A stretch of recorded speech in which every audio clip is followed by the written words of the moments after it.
నమస్తే అండి. Welcome to our channel. మనతో ఈరోజు పొలిటికల్ అనలిస్ట్ శ్రీలీల గారు ఉన్నారు. మేడం నమస్తే. నమస్తే అమ్మా. మేడం, ఇప్పటిదాకా ఆంధ్రప్రదేశ్లో నిరసనలు చూసాం, ధర్నాలు చూసాం, రచ్చ రచ్చ చేయడం చూసాం, గొడవలు చూసాం. ఇదంతా దేనికి అంటే డిఎస్సి చాలా పెద్ద మిస్టేక్ అయిపోయింది అని చెప్పేసి వైసీపీ వాళ్ళు స్టిల్ ఇంకా అదే మాట మీద పట్టుకొని ఉన్నారు. ఇంకా వీటన్నింటికీ కూడా ఫుల్ స్టాప్ పెట్టాలని చెప్పేసి నారా లోకేష్ గారు రండి, సిద్ధంగా ఉన్నాను నేను మీరు ఏం అడుగుతున్నారో అవన్నీ కూడా నేను క్లియర్ చేస్తాను అని చెప్తున్నారు. అది కూడా ఆయన ఒక స్క్రిప్ట్ ఇచ్చారనమాట. మీరు ఎలా ఫాలో అవ్వాలో నేను చెప్తున్నానని చెప్పేసి 4 సూత్రాలు కూడా ఇచ్చారు. ఫస్ట్ అయితే అసెంబ్లీకి రండి అంటే ఓకే, మీరు రాకపోయినా పర్లేదు, నేను మాత్రం మీతో చర్చకు సిద్ధంగా ఉంటాను. అసెంబ్లీకి రావద్దు, చర్చలకి కూర్చోవద్దు, సో డిఎస్సికి చర్చకి రావద్దు, మీరు ఏం చేయొద్దు, బట్ మీకు కావాల్సింది అయితే నేను ఇస్తాను అని చెప్తున్నారు. మరి ఎప్పుడు జగన్ గారు చర్చకు సిద్ధం అనేది? జగన్ గారు సిద్ధం అంటే సిద్ధం సభలు పెట్టారని చెప్పేసి మీరు సిద్ధం అడిగితే ఆయన ఎక్కడ సిద్ధంగా ఉండమంటారు? కాదు మేడం, నాకు స్టార్టింగ్ లోనే ఒక డౌట్ ఉంది. అదేంటంటే అసలు వాళ్ళు డిఎస్సికి నాకు న్యాయం కావాలి అని చెప్పి కూర్చున్నారు. ఎవరైతే మిస్టేక్ చేశారని అనుకుంటున్నారో వారే వచ్చి సరే నేను రండి, నేను క్లారిటీ ఇస్తానంటే ఎందుకు రావట్లేదు? రాము భయం. ఎందుకంటే మేము చేసే ఆరోపణలు నిజాలు లేవు కాబట్టి, మేము చెప్తున్న మాటలన్నీ అబద్ధాలు కాబట్టి, మేము చేస్తున్న ధర్నాలన్నీ ఫేక్ కాబట్టి, మేము అందరినీ కూడా మోసం చేస్తున్నాం కాబట్టి, ఇది వైఎస్ఆర్సీపీ పార్టీ మాటలు. అవి లోపల నుంచి బయటికి రావు, వాళ్ళు బయటికి రారు. మరి ఇంకెందుకు మేడం ధర్నాలు? అంతే, ప్రజలు నమ్మించాలి. ఇదిగో ఈ పార్టీ ఏదో చేస్తుందని ఒక అభూత కల్పనని వైఎస్ఆర్సీపీ పార్టీ 2019-24 మధ్య ఒక మయసభని క్రియేట్ చేసింది. మయసభ అంటే ఎలా ఉండి తెలుసు కదా, ఉన్నది లేనట్టుగా లేనిది ఉన్నట్టుగా ఉండిద్ది. అదే వాళ్ళు మయసభ. ఒక దురదరాష్ట్రుడి పరిపాలన, ఒక శకుని పాచికలు. ఏది శకుని పాచికలు అంటే సాక్షి ఛానల్ను ఆ పేపరు. అదేంటి సాక్షి ఛానల్ పేపరు పాచికలను ఎందుకు చెప్పాల్సి వచ్చిందంటే, వైఎస్ జగన్ అనే శకుని ఏది కోరుకుంటే ఆ పాచికలు అలా పడతాయి, తెలుసు కదా భారతంలో. మరి అదేవిధంగా జగన్మోహన్ రెడ్డి ఏది రాయమంటే ఏది మాట్లాడమంటే ఆ ఛానల్లో ఆ పేపర్లో అదే రాస్తారు, మాట్లాడతారు. అందుకని చెప్పింది, వీళ్ళకి సిగ్గు అనేది లేదు, మర్యాద అనేది లేదు, అబద్ధాలు అలవోకగా ఆడేస్తారు, వీళ్ళకి దొంగతనాలు వెన్నతో పెట్టిన విద్య, వీళ్ళు దేనికైనా సిద్ధం, ఒక చర్చకు తప్ప, నిజాలు నిగ్గు తేల్చడానికి తప్ప. మేము చెప్తున్నవి అబద్ధాలు అని చెప్పి ప్రూవ్ చేసే వాటికి మేము సిద్ధం కాదు. ఇవి గుర్తుపెట్టుకోవాలి. దాంట్లో కూడా అన్నీ కూడా మీరు రమ్మంటే వచ్చేయటానికి అబ్బా ఇంకా అన్నిటికి వచ్చేస్తే ఇంకెలాగా, మరి జగన్ చేసేవన్నీ బయటపడిపోతాయి. ఈ రోజున డిఎస్సి ఎలా జరిగిందనేది ప్రతి ఒక్కరికి తెలుసు. కంప్యూటర్ బేస్డ్ టెస్ట్, దాంట్లో ఏదైతే ప్రశ్నాపత్రం ఎలా వచ్చింది తెలుసు, దాంట్లో ఏ విధంగా మరి ఎగ్జామ్ జరిగింది, ఆ ప్రశ్నాపత్రం ఎలా ఉండిద్ది, కంప్యూటర్ బేస్డ్ టెస్ట్ అని చెప్పి తెలిసిన తర్వాత కూడా ఇంకా పెన్సిల్తో ఎరైజ్ చేసి రాసేదని జగన్మోహన్ రెడ్డి అమాయకత్వానికి ఏం చేయాలి? ఏపీపీఎస్సీ ఎగ్జామ్ని ఏం చేసావు? దాంట్లో బబ్లింగ్ సిస్టమ్, దాంట్లో అంతా వీళ్ళు వైట్నర్ పెట్టారు, కొత్త పేపర్లు సృష్టించారు, 2-3 రకాల ఇంక్ ఉపయోగించి, అంటే అక్కడ పెన్నులు వేరు పెన్నులతో కరెక్షన్స్ అనమాట. ఇలాంటివన్నీ కూడా జరిగినాయి. 3 times చేశారు. ఇట్లా చెప్పుకుంటూ వెళితే అసలు పేపర్లే మార్చేశారు, ఇంకా ఘోరం. ఇట్లా చెప్పుకుంటూ వెళితే ఈ రోజున ఐటీ విద్యాశాఖ మంత్రి నారా లోకేష్ గారు విసిరిన సవాల్ తీసుకుంటారా? మిస్టర్ బీన్ కూడా తను ఎక్స్లో పోస్ట్ చేశారు మీమ్ని. ఆయన టైం చూసుకుంటూ అటు ఇటు తిరుగుతున్నాడు. Any place any time any doubt, నువ్వు రమ్మన్న చోటుకు నేను వస్తా, లేదా నేను రమ్మన్న చోటుకు నువ్వు వచ్చినా పర్లేదు, మీ ఇంటికి వస్తావా మా ఇంటికి రమ్మంటాను, సినిమా డైలాగ్ లాగా. అలాగా నీ ఇంటికి వచ్చా, నీ నట్టింటికి వచ్చా, ఏదో సినిమా బాలకృష్ణ డైలాగ్ సమరసింహారెడ్డిలో అన్నది దేంట్లో.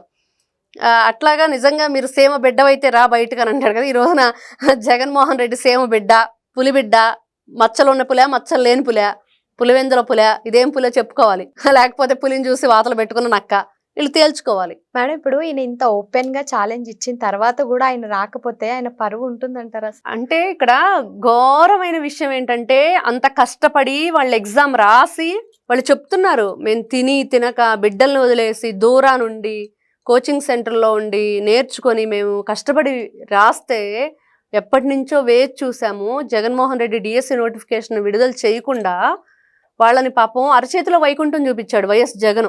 అరచేతిలో వైకుంఠమే చెప్పాలంటే, వట్టిస్తరి మంచినీళ్ళు అంటారు చూడు, అదే పరిస్థితి ఆయన అధికారంలో ఉన్నప్పుడు. ఈ రోజున ఏ మొహం పెట్టుకుని వీళ్ళు వచ్చేసి డిఎస్సి గురించి ఏదో ఫేక్ జరిగిందని, ఏదో జరిగిందని చెప్పి, అక్కడ అంత క్రిస్టల్ క్లియర్గా కూడా మొత్తం ట్రాన్స్పరెంట్గా ప్రతి ఒక్కటి ఉందనేది వాస్తవం. డిఎస్సి అభ్యర్థులు ఈ రోజున ఉద్యోగాలు తీసుకున్న వాళ్ళందరూ కూడా నీతిగా నిజాయితీగా ఎగ్జామ్ రాసి వాళ్ళు పాస్ అయ్యారనేది. వీళ్ళు దొంగ బుద్ధిదారులు, వైఎస్ఆర్సీపీ పార్టీ వాళ్ళు వాళ్ళు దొడ్డిదారులను ఎత్తుక్కునేవాళ్ళు.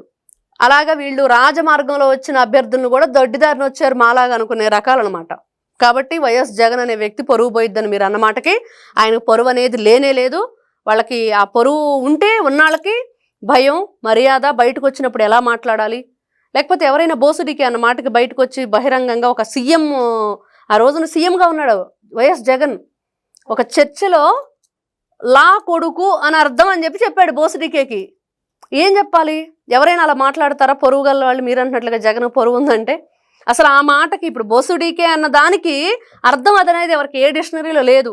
అదేదో ఒక పదంగా సినిమాల్లో రౌడీల్ని కొడుతూ కృష్ణరాజు, కృష్ణ ఇట్లా కొంతమంది ఉపయోగించారు. మరి దాన్ని పట్టుకొని వచ్చేసి పట్టాభి గారు కూడా అలానే కృష్ణలాగానో ఎవరిలానో ఒక విలన్ తిట్టేటప్పుడు బోసుడికే అన్నట్లుగా అనేసాడు, ఈ తాడేపల్లి బోసుడికే ఇలా చేశాడు అని. వెంటనే వాళ్ళ ఇల్లు ధ్వంసం చేయటం, ఆయన అరెస్ట్ చేయటం, 3rd డిగ్రీ ఇవ్వటం, వాళ్ళ మీద దేశద్రోహాల కేసులు పెట్టడం, రాజద్రోహం కేసులు పెట్టడం అట్లా చేశారు. దానికి ఈయన ఒక బహిరంగ సభలో లా కొడుక అని అర్థం దీనికి అని చెప్పేసి ఒక కొత్త జగన్మోహన్ రెడ్డి డిక్షనరీ ఒకటి ఉంది, దాంట్లోంచి బయటకు తీశాడు. తెలియని వాళ్ళకి కూడా కొత్త అర్థాలు. అది వాళ్ళకి ఒక పరువు అనేది లేదు అనేది వాస్తవం, వీళ్ళు మర్యాద గల వ్యక్తులు కాదనేది వాస్తవం. ఇట్లాంటి వ్యక్తులు మేడం మొన్న శాసన మండలిలో చూసుకుంటే బొత్స గారు అంటున్నారు 3 లక్షల మందికి అన్యాయం చేశారు, 3 లక్షల మంది ఉద్యోగాలకు మీరు అమ్మేసుకున్నారు అని చెప్పేసి ఆయన మాట్లాడుతున్నారు. మరి ఈ వ్యాఖ్యలను ఎలా చూడాలంటారు? ఏముంది, వాళ్ళ వ్యాఖ్యలను ఎలానూ చూసే పనే లేదు. అసలు అన్ని అబద్ధాలు కాబట్టి, అవి వాస్తవాలు కాదు కాబట్టి. నిజంగా ఆ 3 లక్షల మందే ఉంటే మీరు ఎందుకు ఒరిస్సా కూలీలను తెచ్చిపెట్టారు సభల్లో? ఎందుకు ఇంటర్ వాళ్ళని తెచ్చారు, డిగ్రీ వాళ్ళని తెచ్చారు, 80 ఏళ్ళు 90 ఏళ్ళు ముసలాళ్ళని తీసుకొచ్చి కూర్చోబెట్టారు జెన్జీలు అని చెప్పేసి? నిజంగా బొత్స సత్యనారాయణ గారి మాటే వాస్తవం. 3 లక్షల మంది రాష్ట్ర వ్యాప్తంగా ఉన్నారు. ఉంటే మరి మీరు ఎందుకు వాళ్ళని తీసుకొచ్చి కూర్చోబెట్టలేకపోయారు శిబిరాల్లో? అంటే ఉన్నారనే లేరనా? కేవలం ఆ అంకెలకే పరిమితమా? కేవలం ఈ వైఎస్ఆర్సీపీ పార్టీ వాళ్ళ మాటలకే పరిమితమా? సరే, అంతమంది ఉన్నారు, ఉంటే మీరేం అధికారం ఉన్నప్పుడు ఏం చేశారు? మీరెందుకు డిఎస్సి నోటిఫికేషన్ లేదు? ఎందుకు సాక్షి క్యాలెండర్ అయినా వచ్చింది కానీ జనవరికి మీ జాబ్ క్యాలెండర్ రాలేదు?